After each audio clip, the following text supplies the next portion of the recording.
Senhor da vida, permite-nos que nos reunimos em Teu nome nesse dia de felicidade e esperança, para manifestar nossa gratidão imperecível. Não te rogamos, Senhor, vantagens e benefícios para nós outros, ricos que somos de sua luz e misericórdia. Não te suplicamos em Teu coração augusto que nos sejam concedidos os dons do equilíbrio e da iniquidade, para que saibamos distribuir nossa divina herança e não dissipamos, então, a glória de suas dádivas. Fortifica-nos a noção de harmonia para que possamos passar a todos que nos assistem a verdadeira expressão de amor, benevolência e caridade. Senhor Deus, traga-nos das Tuas falanges de espíritos amigos, já para que possamos, a partir de agora, aliviar a dor dos corações aflitos. Pai nosso que estais no céu, santificado seja o Teu nome, venha a nós o vosso reino e seja feita a Tua vontade, assim na terra como no céu. O pão nosso de cada dia nos dai hoje, perdoa-nos as nossas ofensas, assim como nós perdoamos a quem nos tem ofendido. E não nos deixeis cair em tentação, mas livrai-nos de todo o mal. Amém. Estão abertos os trabalhos do Centro Espírita Virtual Chico Xavier.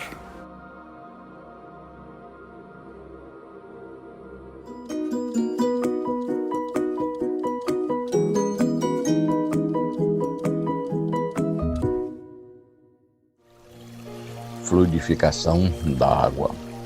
Peço a Deus, o princípio onipresente, onisciente e onipotente, e ao Cristo planetário, forças para as legiões angélicas ou mensageiras, para que possam lutar contra o mal em qualquer forma que se apresente e vencê-lo.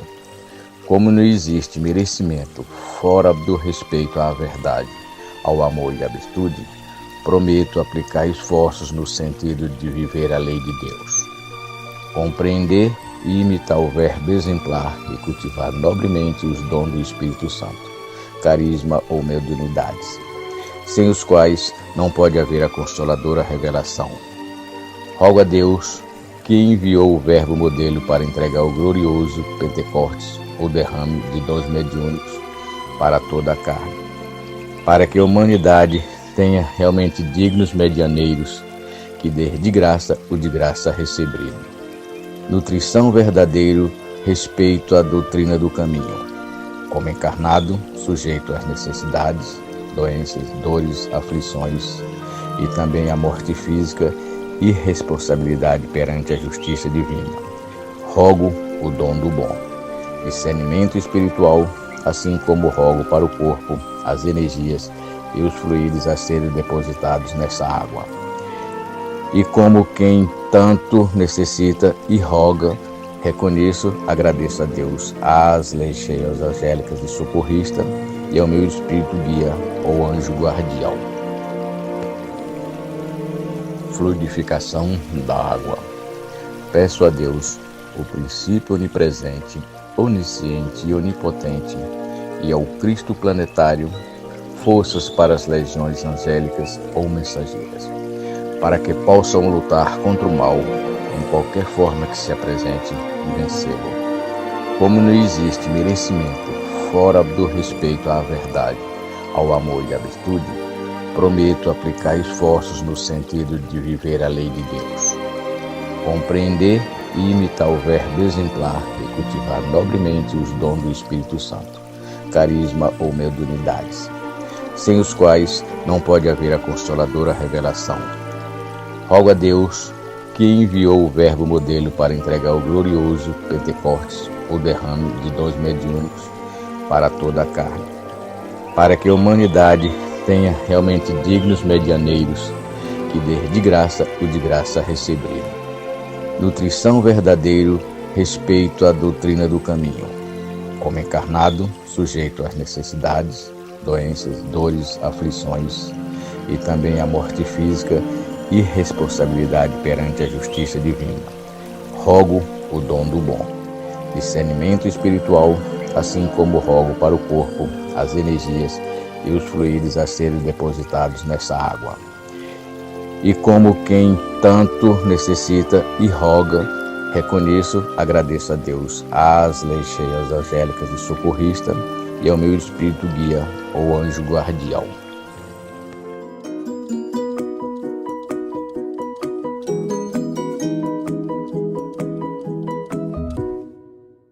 Propriedades da matéria.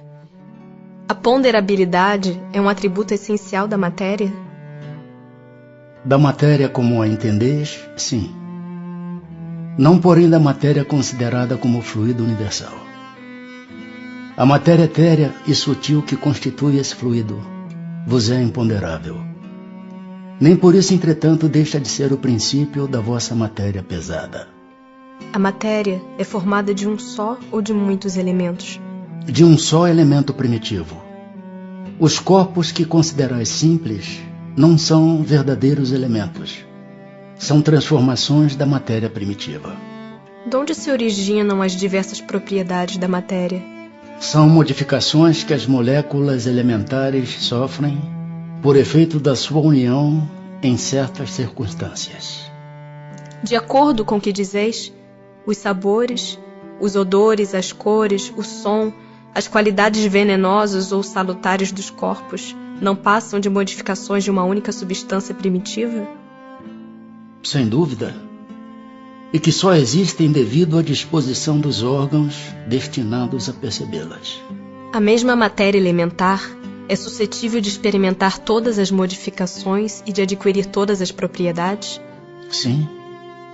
E é isso o que se deve entender quando dizemos que tudo está em tudo. Não parece que esta teoria dá razão aos que não admitem na matéria senão duas propriedades essenciais, a força e o movimento, entendendo que todas as demais propriedades não passam de efeitos secundários que variam conforme a intensidade da força e a direção do movimento? É acertada essa opinião. Falta somente acrescentar. E conforme a disposição das moléculas, como o mostra, por exemplo, um corpo opaco, que pode tornar-se transparente e vice-versa. As moléculas têm forma determinada? Certamente. As moléculas têm uma forma, porém não sois capazes de apreciá-la. Essa forma é constante ou variável? Constante a das moléculas elementares primitivas, variável a das moléculas secundárias, que mais não são do que aglomerações das primeiras. Porque o que chamais molécula, longe ainda está da molécula elementar. Espaço universal. O espaço universal é infinito ou limitado? Infinito. Supõe-no limitado. Que haverá para lá de seus limites? Isto te confunde a razão, bem eu sei. No entanto, a razão te diz que não pode ser de outro modo. O mesmo se dá com o infinito em todas as coisas. Não é na pequenina esfera em que vos achais que podereis compreendê-lo. O vácuo absoluto existe em alguma parte no espaço universal? Não, não há o vácuo. O que te parece vazio está ocupado por matéria que te escapa aos sentidos e aos instrumentos.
espírita Casa do Mago, que fica no Maitá, na zona sul do Rio, foi apedrejado hoje de manhã.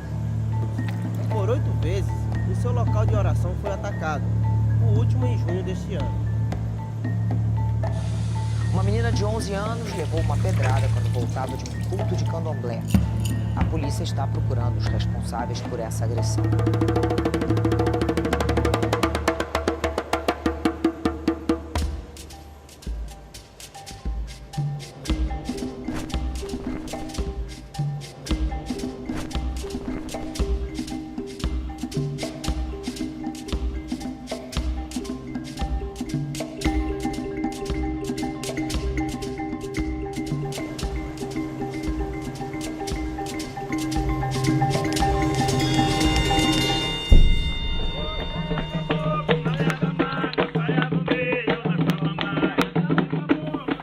Não se aveste não, são só flechas soltas mata dentro.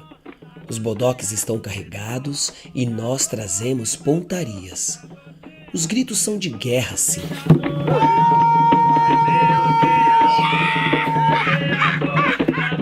Mas as cantorias são de paz.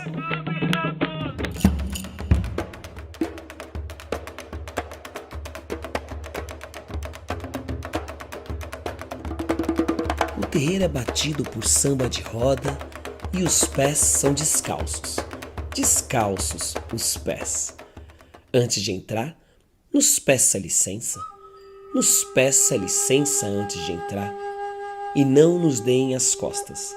As costas não queremos. Saia de frente. Saia de frente. O olho no olho é que toca a alma do olhar. O ponto quem toca é o Cambone faceiro, que com toque no couro abre a porta do céu. Deixe-nos descer, deixe-nos deixar o luar. Somos ginetes em armaduras e com as pontas de nossas lanças todas suas demandas vão se quebrar. O guiê, caô cabiê selê, o doiá, eparrê, uraiê, o quearu, oxalá. Todos nós viemos de Aruanda e para Aruanda todos vamos voltar. Não se aveste não, são só flechas soltas mata dentro. Os bodoques estão carregados e nós trazemos pontarias. Os gritos são de guerra, sim. Mas as cantorias são de paz. Aqui eles nascem. Aqui nos fortalecemos. Aqui eles trabalham. Aqui nós agradecemos. Aqui não toleramos essa bruta intolerância. O corpo de nossos filhos é altar santo e os nossos corações são fortes patuás. Baixar a cabeça. Nunca! Nossas cabeças são feitas e só abaixamos quando abatemos no congá. Umbanda e religiões afro-brasileiras é o que viemos saudar. Não se aveste não.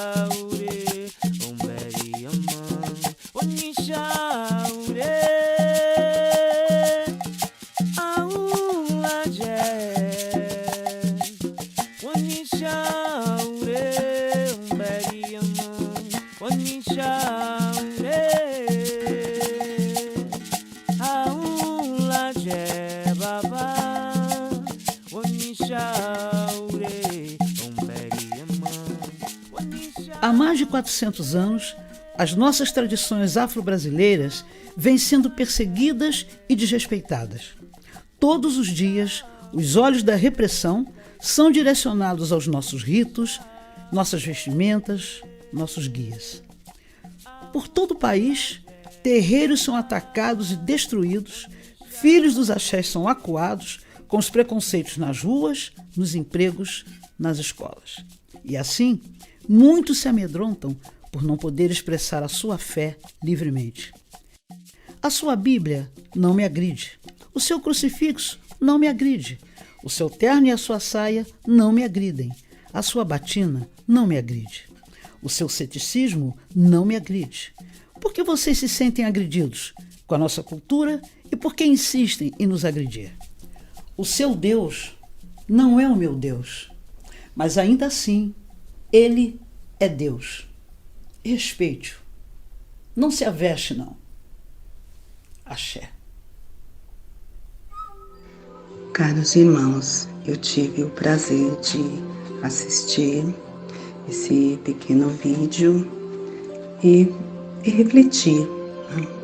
A intolerância religiosa chega ao extremo. Eu digo por mim, porque muitas vezes me pego não falando claramente qual é a minha religião. Porque você fica numa situação muito ruim perante a sociedade, uma sociedade julgadora, uma sociedade má. Você está num grupo que você presta um serviço, e se você falar que você é um espírita, um bandista, candomblecista, nossa, já é motivo já vão arrumar um jeitinho de você não se encaixar. E isso é muito ruim, porque você acaba escondendo, né? E a religião faz parte da sua vida, né? A sua vida física e a sua espiritualidade. E muitas vezes você não pode dizer claramente o que você é, porque você não vai se encaixar, você é um prestador de serviço, você não vai conseguir, porque se você disser que você é um católico, que você é evangélico, nossa, aí tá tudo certo, né? E ainda, se você ainda falar que é espírita, ainda vai, né? Eles acabam aceitando um pouquinho. Mas se disser que é um bandista, que é candomblecista, aí a coisa fica ruim. Você não se enquadra e acaba perdendo a sua prestação de serviço. Eu, muitas vezes, eu digo isso por mim mesmo, quantas vezes eu não disse o que eu era, né? Porque ainda choca você dizer, nossa, se você falar que é do candomblé ainda, então pior ainda, né? Porque algumas pessoas ainda fazem a pergunta, você é da Umbanda? Nossa, você é do candomblé? Até o próprio umbandista, às vezes, né, condena você que você é do candomblé. Isso acontece também, né? Então é muito ruim, é uma sociedade julgadora, preconceituosa, né? E aí você que gosta da sua religião, você vive a sua religião, a sua egrégora, você acaba renegando muitas vezes para você poder conviver bem na sociedade.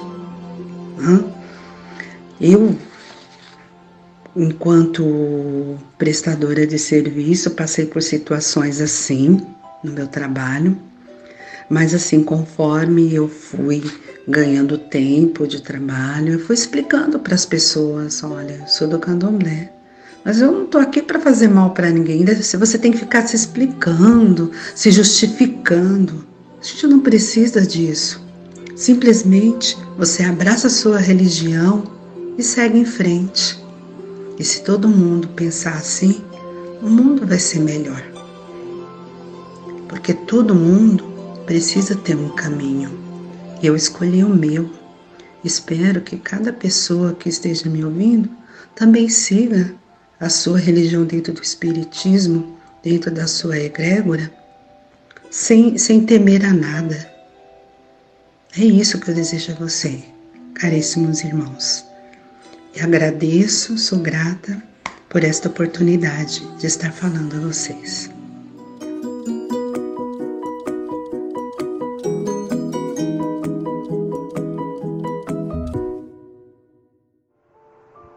Datas espíritas do mês de fevereiro. 1/2/1905. Nasce em Pacatuba, Ceará, Francisco Peixoto Lins, o Peixotinho, médium de efeitos físicos. 1/2/1834. Nasce em Laranjeiras, na então província de Sergipe, Francisco Leite de Bittencourt Sampaio. 1/2/1856. Nasce em Resende, Rio de Janeiro, Anália Emília Franco, professora humanitária, criadora de inúmeras obras educativas e assistenciais. 6/2/1915, desencarna no Rio de Janeiro, Joaquim Carlos Travassos, tradutor do Pentateuco Kardeciano. 6/2/1832, casamento de Allan Kardec com Amélie Baudet. 7/2/1901, desencarna em Natal, Rio Grande do Norte, a poetisa Alta de Souza. 12/2/1809, Abraham Lincoln, presidente dos Estados Unidos, realiza reuniões mediúnicas na Casa Branca. 15/2/1926, desencarna Gabriel Delany. 15/2/1925, lançamento da Revista Internacional de Espiritismo, RIE, por Caibar Schutel, em Matão, São Paulo. 12/2/1947, desencarna em Pirapitingui, São Paulo, Jesus Gonçalves. Contraiu hanseníase aos 27 anos, foi poeta, teatrólogo, tendo se convertido ao espiritismo e fundado a Sociedade Santo Agostinho. 17/2/1827, desencarna João Henrique Pestalozzi, na Suíça. 18/2/1891, Bezerra de Menezes funda o Grupo Espírita Regeneração no Rio de Janeiro. 20/2/1822, desencarna em Salvador Madre Joana Angélica de Jesus, Joana de Ângeles. 26/2/1842, nasce Camille Flammarion. 26/2/1802, nasce em Paris, França, o escritor e humorista Victor Hugo.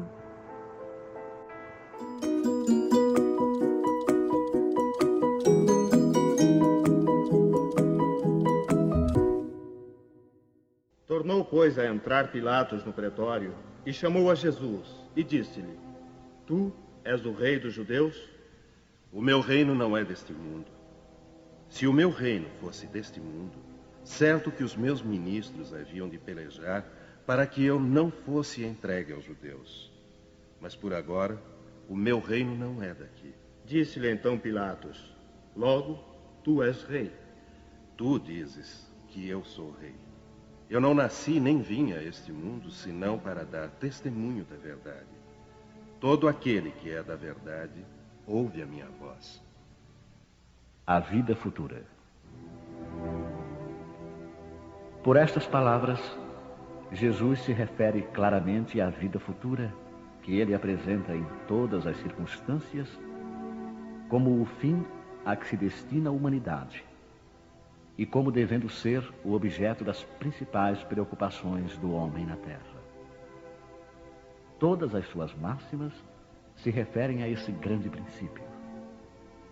Sem a vida futura, com efeito, a maior parte dos seus preceitos de moral não teriam nenhuma razão de ser. É por isso que os que não creem na vida futura, pensando que ele apenas falava da vida presente, não os compreendem ou os acham pueris. Esse dogma pode ser considerado, portanto, como o ponto central do ensinamento do Cristo.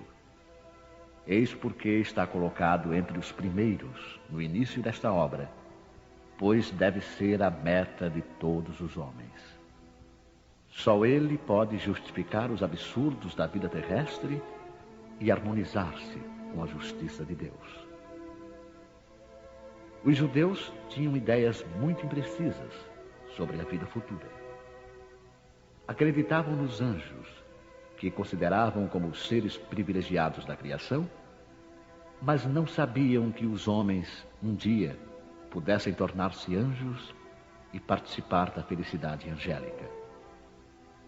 Segundo pensavam, a observação das leis de Deus era recompensada pelos bens terrenos, pela supremacia de sua nação no mundo, pelas vitórias que obteriam sobre os inimigos. As calamidades públicas e as derrotas eram os castigos da desobediência. Moisés o confirmou ao dizer essas coisas ainda mais fortemente a um povo ignorante de pastores que precisava ser tocado antes de tudo pelos interesses deste mundo. Mais tarde, Jesus veio lhes revelar que existe outro mundo, onde a justiça de Deus se realiza. É esse mundo que ele promete aos que observam os mandamentos de Deus. É nele que os bons são recompensados.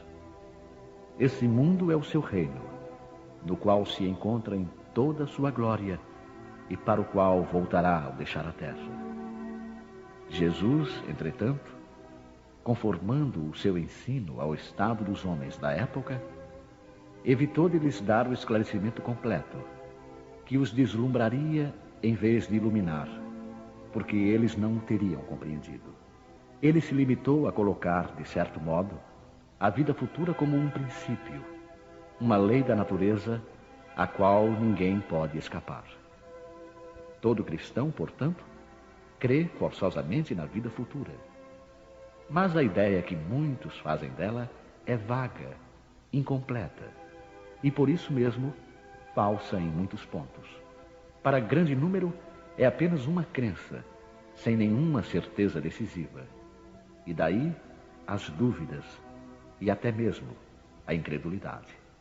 O Espiritismo veio completar nesse ponto, como em muitos outros, o ensinamento do Cristo, quando os homens se mostraram maduros para compreender a verdade. Com o Espiritismo, a vida futura não é mais simples artigo de fé, ou simples hipótese.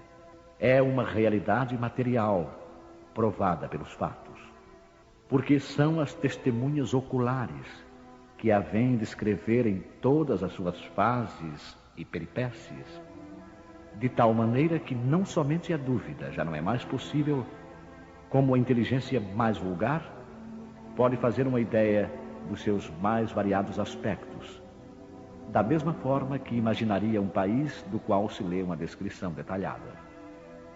Ora, esta descrição da vida futura é de tal maneira circunstanciada, são tão racionais as condições da existência feliz ou infeliz dos que nela se encontram, que acabamos por concordar que não podia ser de outra maneira, e que ela bem representa a verdadeira justiça de Deus. A realeza de Jesus. O reino de Jesus não é deste mundo. Isso todos compreendem. Mas sobre a terra, ele não terá também uma realeza? O título de rei nem sempre exige o exercício do poder temporal. Ele é dado por consenso unânime aos que, por seu gênio, se colocam em primeiro lugar em alguma atividade, dominando o seu século e influindo sobre o progresso da humanidade. E é nesse sentido que se diz o rei ou o príncipe dos filósofos, dos artistas, dos poetas, dos escritores, etc. Essa realeza que nasce do mérito pessoal, consagrada pela posteridade, não tem muitas vezes maior preponderância que a dos reis coroados? Ela é imperecível, enquanto a outra depende das circunstâncias. Ela é sempre abençoada pelas gerações futuras enquanto a outra é, às vezes, amaldiçoada. A realeza terrena acaba com a vida, mas a realeza moral continua a imperar, sobretudo depois da morte. Sob esse aspecto, Jesus não é um rei mais poderoso que muitos potentados? Foi com razão, portanto, que ele disse a Pilatos: eu sou rei, mas o meu reino não é deste mundo. O ponto de vista. A ideia clara e precisa que se faz da vida futura dá uma fé inabalável no porvir. E essa fé tem consequências enormes sobre a moralização dos homens, porque muda completamente o ponto de vista pelo qual eles encaram a vida terrena. Para aquele que se coloca, pelo pensamento, na vida espiritual, que é infinita, a vida corporal não é mais do que rápida passagem, uma breve permanência num país ingrato. As vicissitudes e as tribulações da vida são apenas incidentes que ele enfrenta com paciência, porque sabe que são de curta duração e devem ser seguidos de uma situação mais feliz. A morte nada tem de pavoroso. Não é mais a porta do nada, mas a da libertação, que abre para o exilado a morada da felicidade e da paz. Sabendo que se encontra numa condição temporária e não definitiva, ele encara as dificuldades da vida com mais indiferença, do que resulta uma calma de espírito que lhe abranda as amarguras. Pela simples dúvida sobre a vida futura, o homem concentra todos os seus pensamentos na vida terrena. Incerto do porvir, dedica-se inteiramente ao presente. Não entrevendo bens mais preciosos que os da terra, ele se porta como a criança que nada vê além dos seus brinquedos e tudo faz para os obter. A perda do menor dos seus bens causa-lhe pungente mágoa. Um desengano, uma esperança perdida, uma ambição insatisfeita, uma injustiça de que for vítima, o orgulho ou a vaidade feridas, são outros tantos tormentos que fazem da sua vida uma angústia perpétua, pois que se entrega voluntariamente a uma verdadeira tortura de todos os instantes. Sob o ponto de vista da vida terrena, em cujo centro se coloca, tudo se agiganta ao seu redor. O mal que o atinge, como o bem que toca aos outros, tudo adquire aos seus olhos enorme importância. É como o homem que dentro de uma cidade vê tudo grande em seu redor, os cidadãos eminentes como os monumentos, mas que, subindo a uma montanha, tudo lhe parece pequeno. Assim acontece com aquele que encara a vida terrena do ponto de vista da vida futura. A humanidade, como as estrelas no céu, se perde na imensidade. Ele então se apercebe de que grandes e pequenos se confundem como as formigas no monte de terra, que operários e poderosos são da mesma estatura. E ele lamenta essas criaturas efêmeras que tanto se esfalfam para conquistar uma posição que os eleva tão pouco e por tão pouco tempo. É assim que a importância atribuída aos bens terrenos está sempre na razão inversa da fé que se tem na vida futura. Se todos pensarem assim, dir-se-á: ninguém mais se ocupando das coisas da terra, tudo perigará. Mas não, porque o homem procura instintivamente o seu bem-estar, e mesmo tendo a certeza de que ficará por pouco tempo em algum lugar, ainda quererá estar o melhor ou o menos mal possível. Não há uma só pessoa que, sentindo um espinho sob a mão, não a retire para não ser picada. Ora, a procura do bem-estar força o homem a melhorar todas as coisas, impulsionado como ele é pelo instinto do progresso e da conservação, que decorre das próprias leis da natureza. Ele trabalha, portanto, por necessidade, por gosto e por dever, e com isso cumpre os desígnios da providência, que o colocou na terra para esse fim.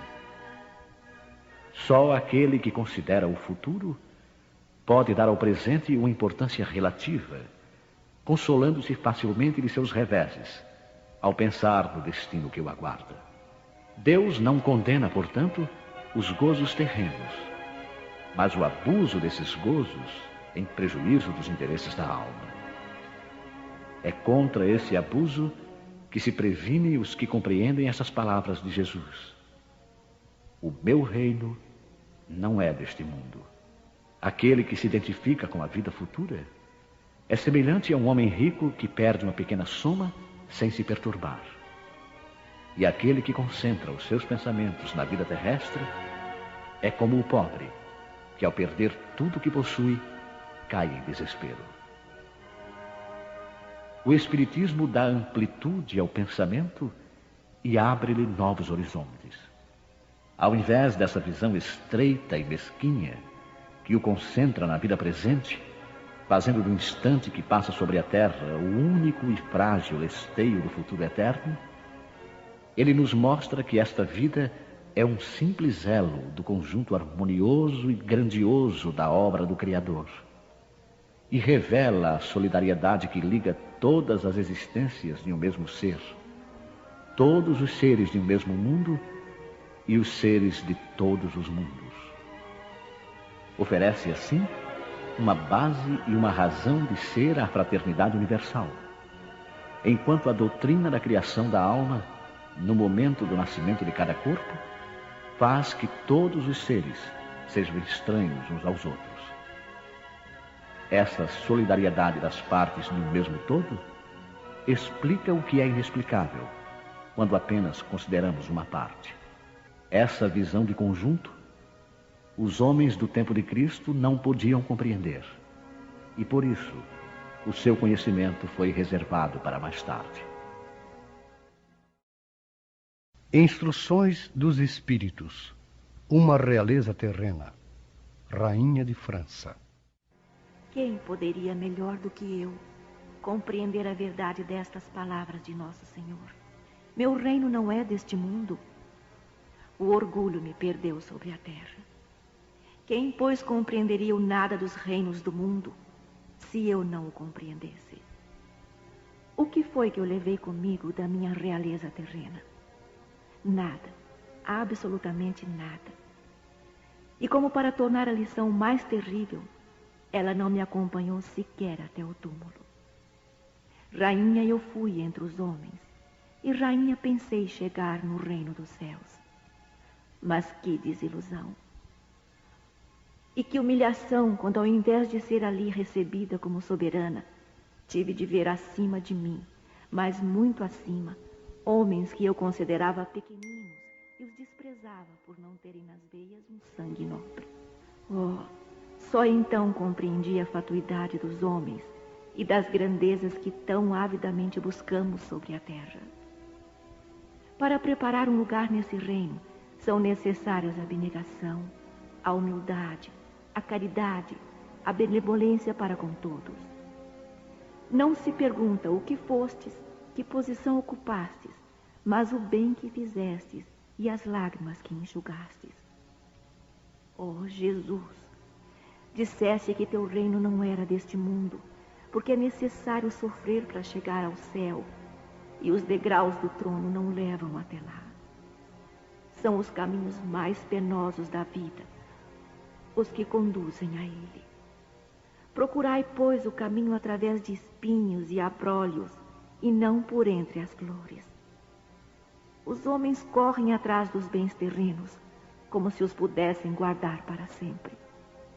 Mas aqui não há ilusões, e logo eles se apercebem de que conquistaram apenas sombras, desprezando os únicos bens sólidos e duráveis, os únicos que lhes aproveitariam na morada celeste e que lhes poderiam abrir as portas desta morada. tende piedade dos que não ganharam o reino dos céus. Ajudai-os com as vossas preces, porque a prece aproxima o homem do Altíssimo. É o traço de união entre o céu e a terra. Não o esqueçais.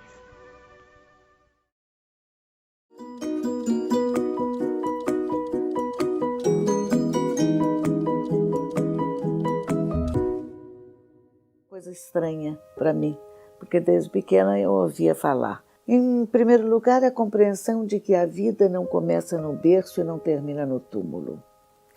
A continuidade do espírito, o processo reencarnatório, a continuidade para uma evolução de conhecimento, consequentemente de realização. Isso norteou a nossa vida. Paulo e eu começamos a receber ensinamentos do Dr. Leocádio José Correia, que é o espírito mentor e orientador da Sociedade Brasileira de Estudos Espíritas, o próprio Dr. Bezerra de Menezes, que era já conhecido por mim, por ouvir falar, por ouvir minha avó falar muito desse espírito, através desse nosso tio que fez a passagem. Ele transmitia, inclusive, orientações. Então foi um conjunto de acontecimentos que foram fortalecendo em nós essa consciência de que tínhamos que ter uma trajetória na nossa vida terrena através de uma consciência maior do plano espiritual. Então, através desse processo, nós fomos estudando a doutrina em sua forma científica, filosófica e religiosa. E assim estamos caminhando e aprendendo a cada momento com a própria família, com a própria profissão e com os espíritos amigos, orientadores, que nos transmitem, às vezes, segmentos de comportamento. A doutrina em si, ela trabalha muito para ajudar as pessoas, de um modo geral, a pensar. Elas não têm a intenção de transmitir o que pensar, mas estimular a pensar, para que cada um tome suas resoluções, para que cada um entenda as suas funções nesse processo de encaminhamento terreno. Então, através disso que nós estamos fazendo agora, uma simples conversa, um simples encontro, nós estamos, eu tenho certeza, fazendo despertar aqueles que nos veem e ouvem nesse momento, pelo menos a curiosidade de se inteirarem um pouco desse processo de paralelos mundos material e espiritual, porque eles estão em conjunto e que leva a uma transformação da pessoa para um sentido evolutivo. Então, isso é a função de cada um de nós. E através dos meios de comunicação, esse canal é aberto para alguns, para aqueles que têm por missão entender isso, ou para aqueles que ainda não chegaram a esse ponto de entendimento. Eu acho que ajuda muito, através da compreensão, através do entendimento e da aceitação não pacífica, mas a aceitação atuante. A partir do momento que eu acredito que o processo reencarnatório me faz repensar todo o meu encaminhamento, eu estou em evolução, e eu estou em atividade, e eu estou cumprindo uma missão. Então, isso automaticamente te ajuda a enfrentar os desafios da própria vida, te ajuda a entender, te ajuda a eliminar a revolta em determinadas circunstâncias da vida. Então, eu acho que a doutrina só nos possibilita encontrar uma paz interior, pelo menos, de aceitação. Não aquela aceitação de ficar sem um questionamento. Ao contrário, amplia o questionamento para que a gente possa ter uma noção daquilo que nos pertence, daquilo que foi através do processo reencarnatório, que foi nos dado a possibilidade de evoluirmos, transformarmos todo aquele nosso segmento em atitudes melhores. Eu tive agora há pouco tempo uma prova difícil, que foi com o desencarne do Paulo.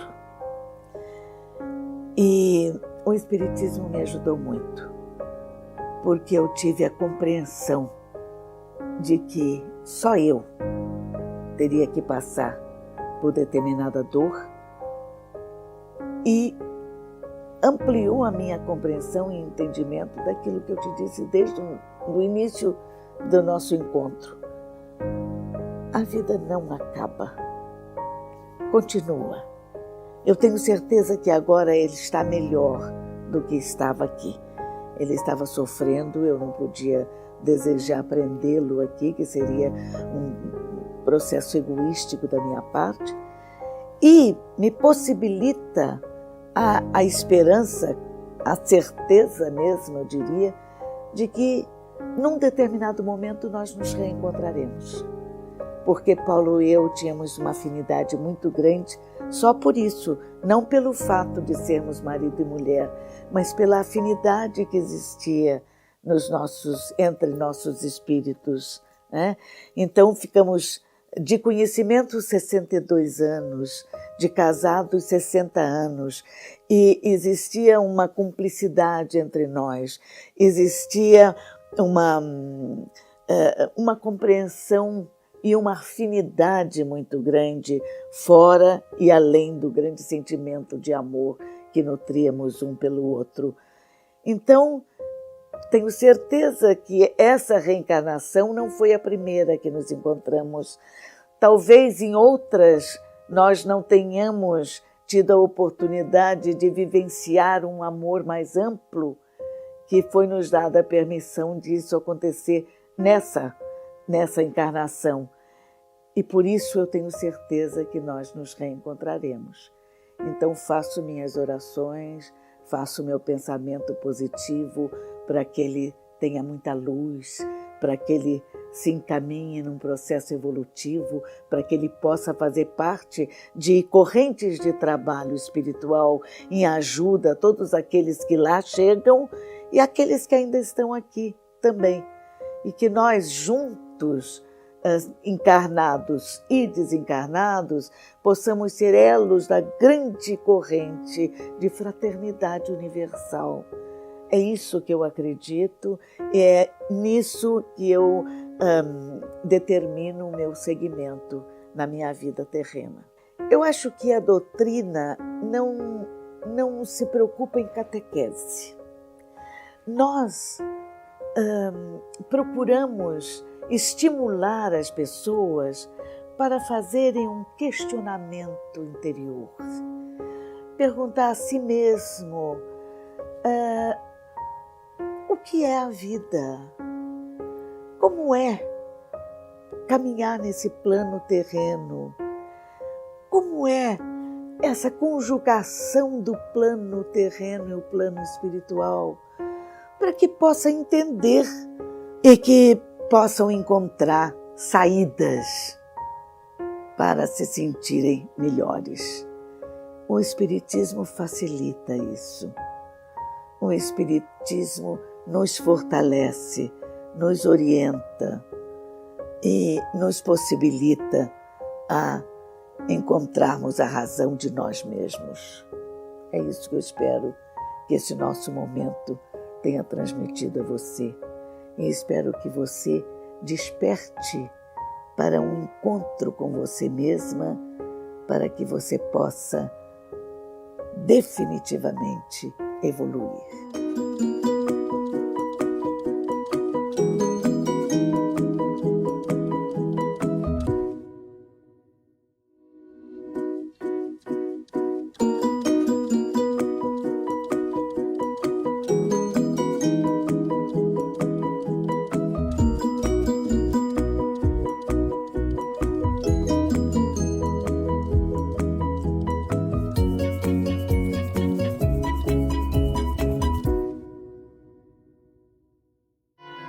O texto evangélico lembra que não deve o homem separar o que Deus uniu.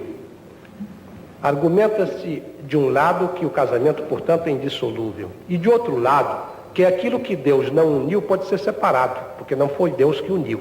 Pergunta então como os mentores espirituais de Chico Xavier interpretariam o texto bíblico. A primeira questão apresentada pelo nosso digno amigo, senhor deputado federal, Dr. Freitas Nobre, envolve o problema do divórcio no Brasil. E isso traz uma outra questão, que é a questão do desquite. Sem nenhum desrespeito às nossas leis, com absoluta veneração aos nossos magistrados, que são zeladores da nossa dignidade como povo cristão. Mas os nossos amigos espirituais consideram que o desquite facultado pelo artigo 316 do nosso Código Civil, código, aliás, dos mais evoluídos da Terra, o desquite facultado pelo artigo 316, de algum modo, sem qualquer irreverência, pode ser comparado, com todo o respeito nosso, à dignidade dos nossos governantes e dos nossos legisladores.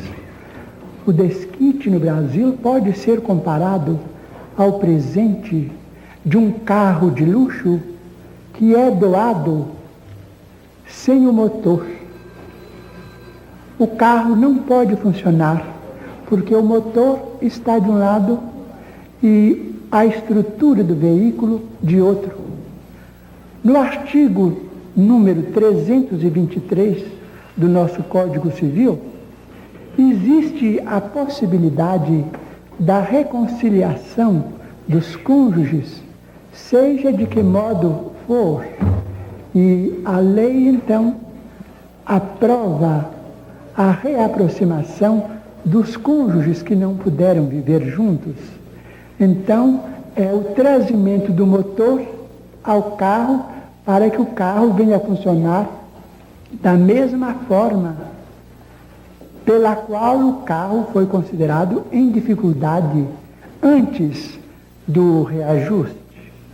Por isso mesmo, nós que hoje vivemos em dimensões econômicas diferentes, em dimensões de intercâmbio diferentes, dimensões comerciais, dimensões diplomáticas muito diferentes daquelas que nos caracterizavam até 1916, quando o nosso código era herdeiro de muitas das idiosincrasias do Código de Napoleão, e já diferentes da Lei 4.121, de 27 de agosto de 1962, considerada como sendo o Estatuto da Mulher Casada.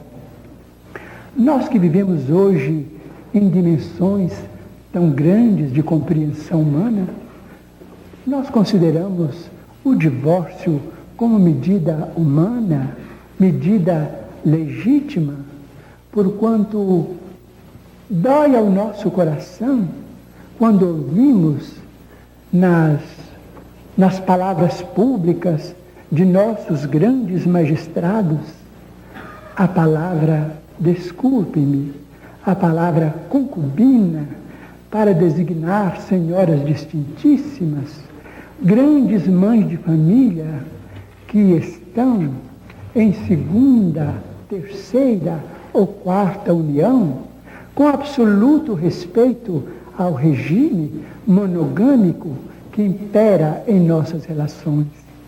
Peçamos a Deus que as nossas autoridades possam ouvir os nossos sentimentos, mas não apressadamente, porque as leis não devem se alterar de um dia para outro, para que determinadas alas de criaturas ainda não matriculadas na escola da compreensão humana, da ternura humana, venham a abusar da magnanimidade de nossos preceitos legais. Mas vamos esperar que dias melhores venham para a família brasileira e que o divórcio possa ser consagrado por nós todos como medida humana. Porque, do ponto de vista espírita cristão, muitos talvez afirmem, mas e a dívida de outras reencarnações? Muito bem, mas os nossos bancos fornecem moratórias, fornecem reformas. Será que o banco da providência divina está em penúria tal que não nos possa dar tempo para depois resgatarmos as nossas dívidas com determinados companheiros ou companheiras, para que nós não venhamos a cair muitas vezes em delinquência? Para salvaguardar os nossos interesses, a nossa integridade mental mesmo, o divórcio é uma medida humana. Mas nós devemos considerar, e isso digo na condição de espírita, nós os espíritas precisamos e sabemos respeitar a maioria católica da nação brasileira. Por isso mesmo fazemos votos para que o soberano pontífice, que nós tratamos com a máxima veneração, e que suas eminências, os cardeais do Brasil, e suas excelências, os senhores arcebispos e bispos do Brasil, possam também abençoar estes nossos ideais, para que o divórcio venha tranquilizar tantos adultos e legalizar tantos adultos e jovens que necessitam de semelhante medida para que a paz e o amor. Na fala do nosso caro entrevistador, Dr. Durval Monteiro, estou consertando o nome. Mas muito obrigado pela tolerância. Mas não suspendeu o doutor ainda. Foi um engano. Para que a paz e o amor reinem dentro do lar pátrio, do território brasílio. Isto sem desconsiderar os princípios monogâmicos, os princípios de fidelidade que os cônjuges devem entre si, dentro das novas dimensões psicológicas em que os nossos grupos sociais são chamados a viver. Nós temos dois fantasmas que precisamos abolir do campo de nossas vidas, que são a promiscuidade e a prostituição. Nós poderemos vencer a prostituição com a dignidade do trabalho, porque pelo trabalho cada criatura se faz respeitada pelo rendimento da sua própria vida no grupo social. E a promiscuidade pela orientação médica, que vai liberar a nossa mente de aventuras suscetíveis de comprometer o futuro de nossos descendentes.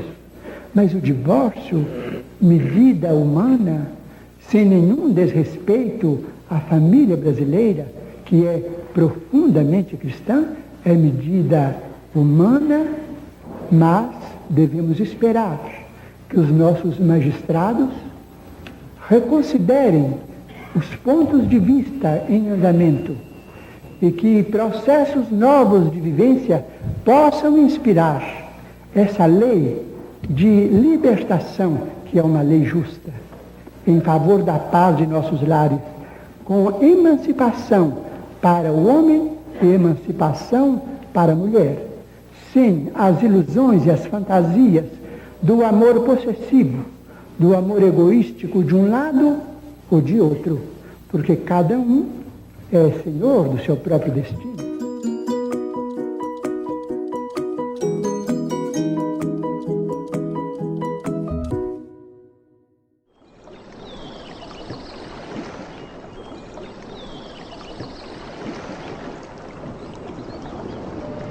Depois de iniciado o passe, não pense em mais nada.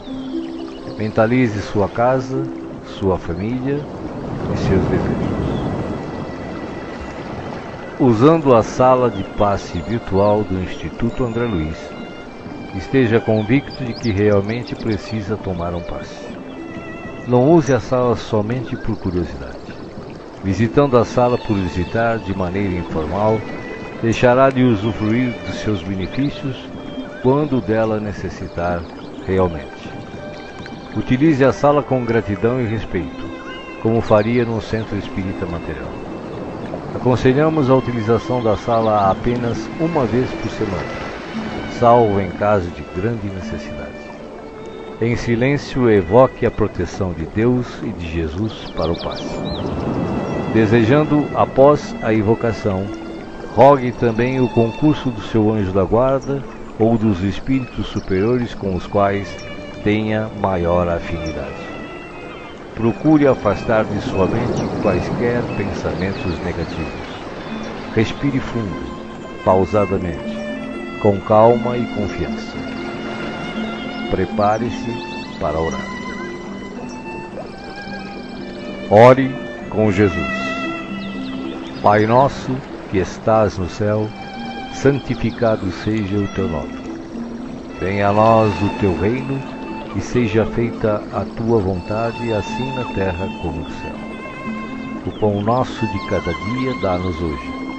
Perdoa as nossas dívidas, assim como nós perdoamos os nossos devedores. Não nos deixeis cair em tentação, mas livrai-nos do mal. Porque teus são o reino, o poder e a glória para sempre. Assim seja. Vamos dar início ao passe. Como as folhas envelhecidas se desprendem das árvores, deixe os sentimentos que já não servem mais se soltarem de você suavemente, mas de forma inexorável. Pequenos pontos de sofrimento e que se chamam amargura, tristeza, raiva, decepção, se vão de sua mente um a um para não mais voltar. O vento da vida leva-os para longe sem que possam retornar e refazer o vínculo pernicioso. Pouco a pouco a árvore de suas emoções vai se esvaziando de negatividade até mostrar-se limpa e pronta para a renovação.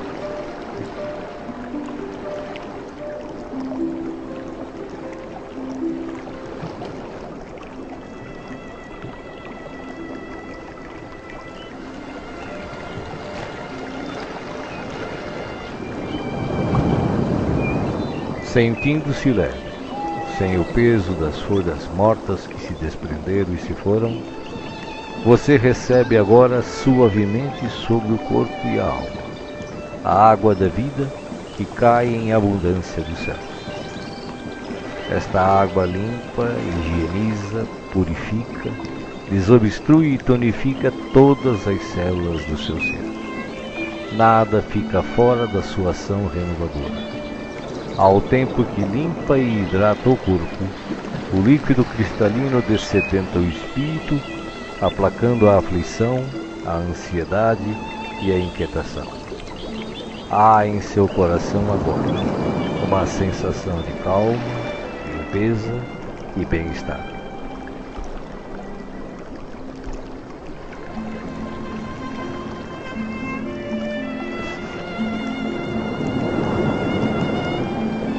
Um leve frio, e eis que o sol de Deus surge para aquecer e aconchegado. Os raios cariciosos penetram-no por inteiro, aquecendo-o eternamente qual um materno abraço, proporcionando conforto e segurança ao coração. Neste momento, o amor maior aquece o seu ser, afastando o gelo de toda e qualquer aflição. Nenhum outro sentimento que não o de alegria e confiança assomam à sua mente agora. Você está em paz, envolvido pelo calor que o protege.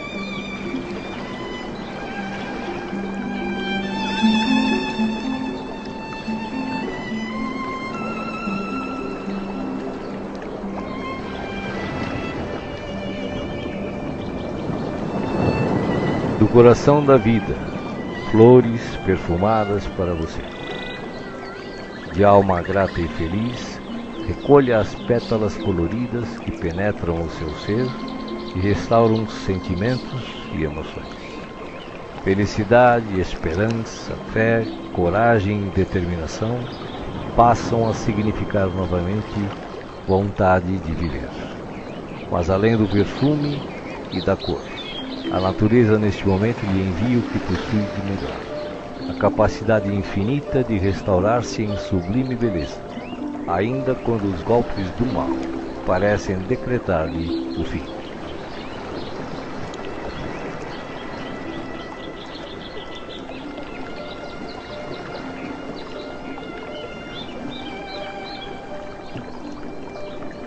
As mãos divinas estão repletas de luz. Suavemente a luz transborda e se derrama sobre você, como cascata dourada de invisível e ignota essência. A alma, pouco a pouco, se impregna de doce felicidade, permitindo o renascimento íntimo dos mais nobres propósitos de elevação, progresso e realização. Banhada em sublime força, você se entrega profundamente ao doador da luz, absorvendo as energias que darão a partir de agora novo e abençoado impulso ao seu viver.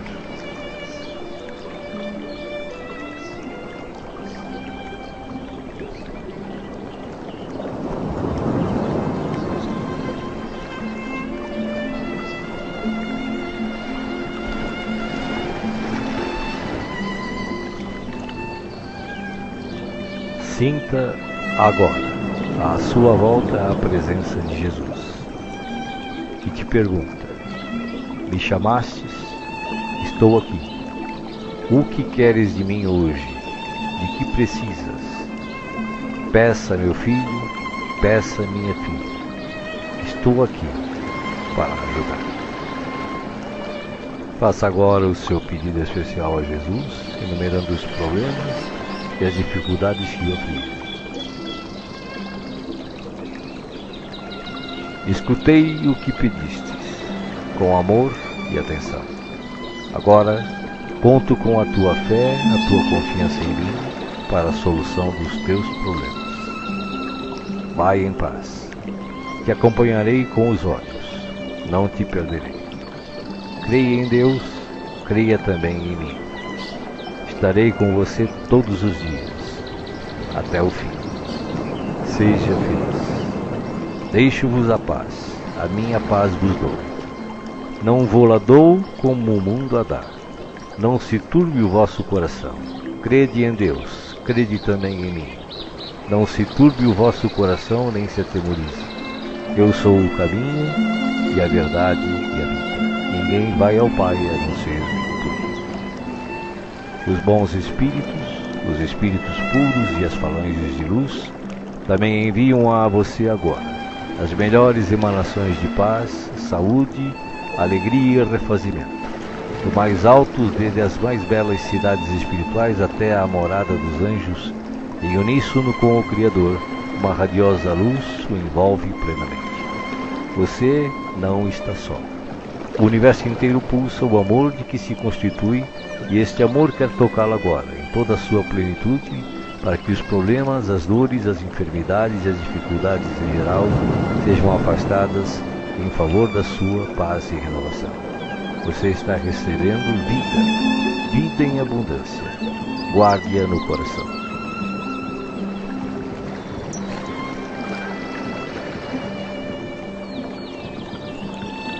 O passe está sendo finalizado.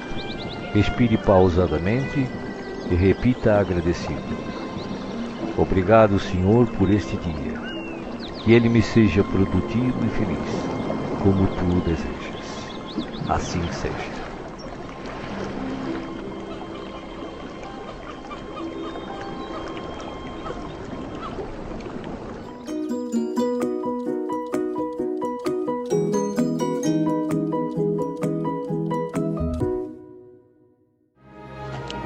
Estamos encerrando os nossos trabalhos e agradecendo aos Espíritos Protetores por mais um Evangelho no lar. Deus nosso Pai, que sois todo poder e bondade, dai a força àquele que passa pela provação, dai a luz àquele que procura a verdade, ponde no coração do homem a compaixão e a caridade. Deus, dai ao viajor a estrela guia, ao aflito a consolação, ao doente o repouso. Pai, dai ao culpado o arrependimento, ao espírito a verdade, à criança o guia e ao órfão o Pai. Senhor, que a vossa bondade se estenda sobre tudo que criaste. Piedade, Senhor, para aquele que vos não conhece. Esperança para aquele que sofre. Que a vossa bondade permita aos Espíritos Consoladores derramarem por toda parte a paz, a esperança e a fé. Deus, um raio, uma faísca do vosso amor pode abrasar a terra. Deixai-nos beber das fontes dessa bondade fecunda e infinita, e todas as lágrimas secarão, todas as dores se acalmar-se-ão, e um só coração, um só pensamento subirá até vós, como um grito de reconhecimento e de amor. Como Moisés sobre a montanha, nós vos esperamos com os braços abertos. Ó poder, ó bondade, ó beleza, ó perfeição, e queremos de alguma sorte merecer a vossa divina misericórdia. Deus, dai-nos a força para ajudar o progresso, a fim de subirmos até vós. Dai-nos a caridade pura, dai-nos a fé e a razão. Dai-nos a simplicidade que fará de nossas almas o espelho onde refletirá a vossa divina e santa imagem. Assim seja.